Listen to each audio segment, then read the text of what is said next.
introducing myself? Yeah, just. Oh. I'm Halide Lobdell. When I lived here as a child and teenager, Patterson is my last name now. And when and where were you born? I was born in Seattle, right down in Swedish Hospital in July 16th, 1922. Where did you grow up and what was it like? Well, we lived in Seattle until I was 6 years old. Then we moved out here in the middle of the summer so that I would be the right age to go to first grade. And that's what I did. And I went through 8 grades of grade school, Alderwood Grade School. And then I went to Edmundston High School, and 4 years there. What was it like growing up? It was great. This was a wonderful place to grow up. I've always said everybody was the same. We didn't have a lot of difference in ethnic backgrounds or colors or religions or just hardly anything. Everybody went to the Alderwood Manor Community Church, if you went to church, and people belonged to, my folks belonged to a lot of the organizations that were, what got the town place going, actually. Okay. What about your parents? Tell me a bit. Well, my dad was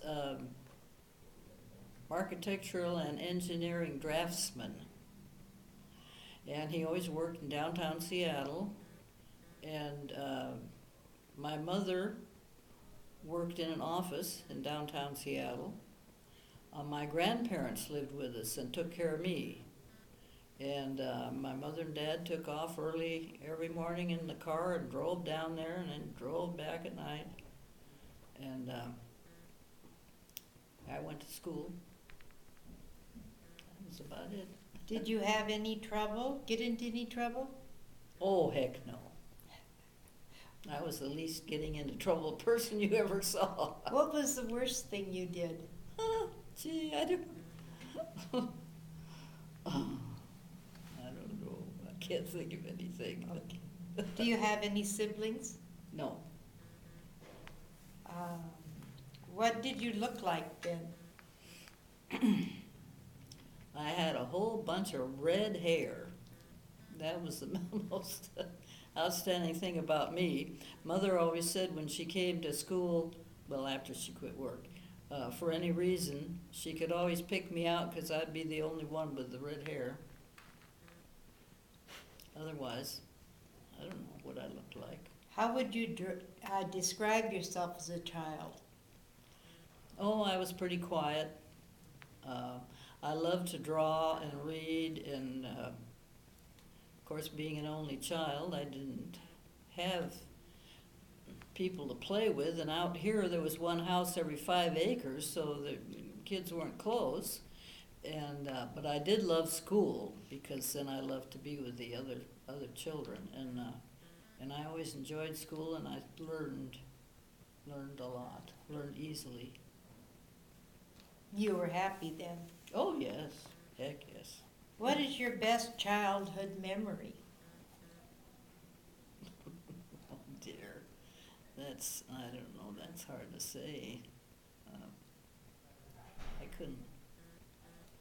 I couldn't come up with that.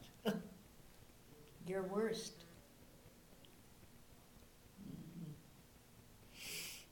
No, I don't. Can you think of a time when you were a child or a teenager? Just, it doesn't have to be the very best, but just a good memory that you had with your friends or your family, a vacation or something like that. Husband? Or husbands? Oh, well, not yet. We're still in childhood here, aren't we? Sorry. Do you have a nickname, and how did you get it? Any what? Nickname? No, No, okay. no. I was always, it was a chore to carry that name around because nobody had ever heard it. If you said it, they didn't know how to write it down. If you wrote it down, they didn't know how to pronounce it. And as a result, I gave my children simple names.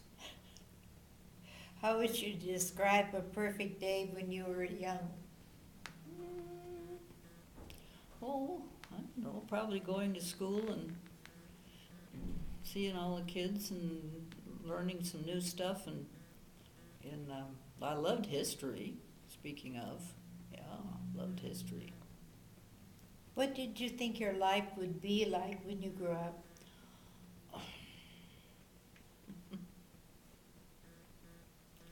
Well, I was going to go to college and take art, and I was going to either be a Bon Marché window dresser or work for some advertising company and make wonderful billboards. And you know, in those days, all the way up and down 99 were billboards, huge things.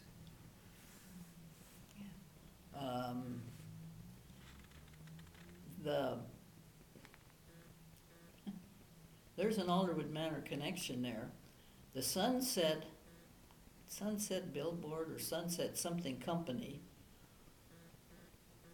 was where Mr. Marshall worked, and my folks were good friends with them, and their property was where the cottage, no, it was where, yeah, well, it's right there, close by, where we are with our park. Mm-hmm. And he retired from the Sunset Billboard Company. Well, What are your best memories of grade school and high school? best?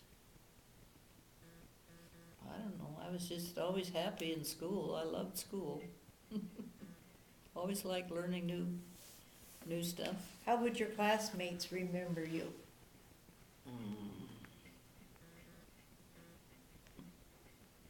Well, I had some real close friends, you know, a few girlfriends, and maybe, I don't know, but the rest of them probably would say, "Who's that?" Was there a teacher or teachers who particularly had strong influence on you? Oh, we had some wonderful teachers. We had our first grade teacher, Mrs. Delameter. I think she was a wannabe actress or something. She always had us out there learning how to dance, and you know, here we were, 6 years old. And I've got a picture, and I didn't bring that. I've got a picture of a crepe paper dress that my mother had to make for me, and a little headband, because we were going to be up on the stage doing something. Mrs. Delameter.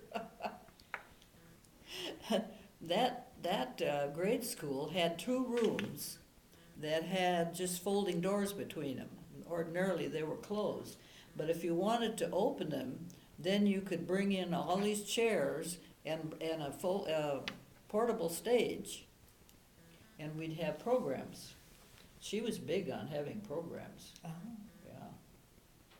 Any other teachers? Then there was I remember every one of them.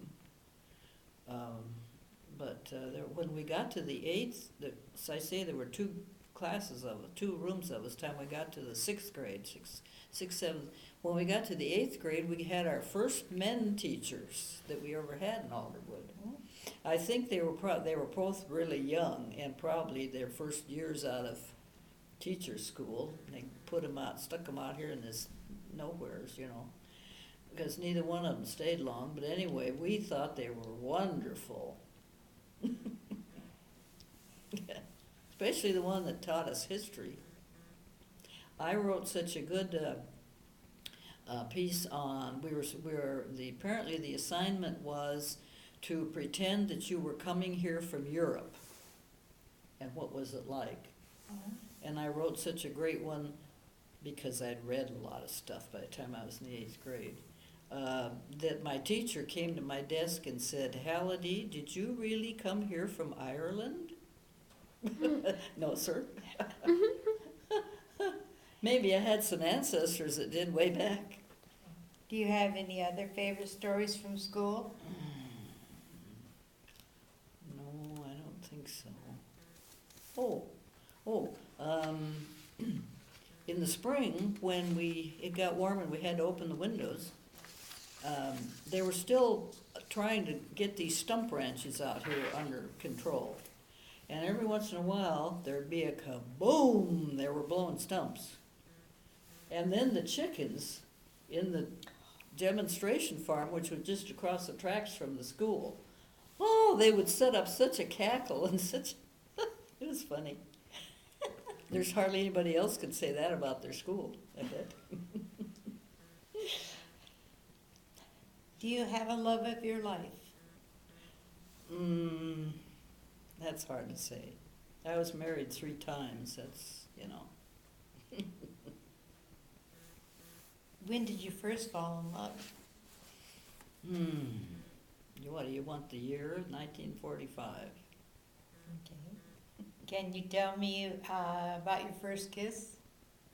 No, I'm not gonna tell you any of that stuff. Okay. Well, I'll go back to the, see, where was it? Let's see, what was it? Oh. Well, somewhere along in here, I can tell you that I finally married my date from high school when I was 70-something. Really? We had only about, let's see, from 99 to 06, 7 years together, and then he passed on. But they were great. We had a lot of fun. Good. When did you first find out that you'd be a parent? When? You want the year? What? I don't know. Just talk about How it. did you feel? Terrible. Why? It wasn't supposed to be, that's why. How old were you? Hmm? How old were you? Oh, I was plenty old. I was 23, 4, somewhere along there. Yeah, let's not go there. Okay. What did you do for a living? Me? Oh, I was a cartographer. That's what I wound up doing after all my drawing and, pencil and ink and paint but I was ready for a job right in the middle of the war. And if you were a warm body and walked in a place, of course, you could get a job. I can't say it was my great talent or anything, but the year that I graduated from the university, my mother was complaining about the interior of the house. And I said, well, why don't I just spend the summer at home here, and you and I'll paint it. 1943, and my dad said, you can't do that. You have to hire a painter to paint a house. My mother said, just watch us. That was the way she was. And so we did. And so then in the fall, I knew before I graduated that somebody from Pan American Airways had been up in our the office of the art department looking for people. They needed people because we didn't have nowadays our maps and all that is made on computers. Mm-hmm. Before it was the hand drawn.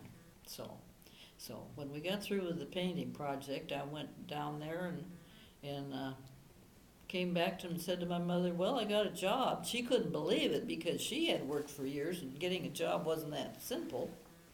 So, What type of work was that? drawing maps, Oh, yeah. And of course, at that time, there was only the one building. It was at the airport. It was, at the Boeing field. And I had to go all the way down there from Alderwood Manor. It was quite a trek. But I loved the work. We were in a small office. how long did you work there? Oh, only a couple of years, and that's when I got married. Oh, I had worked for the telephone company doing the same thing the summer before when I was in between my last 2 years of school.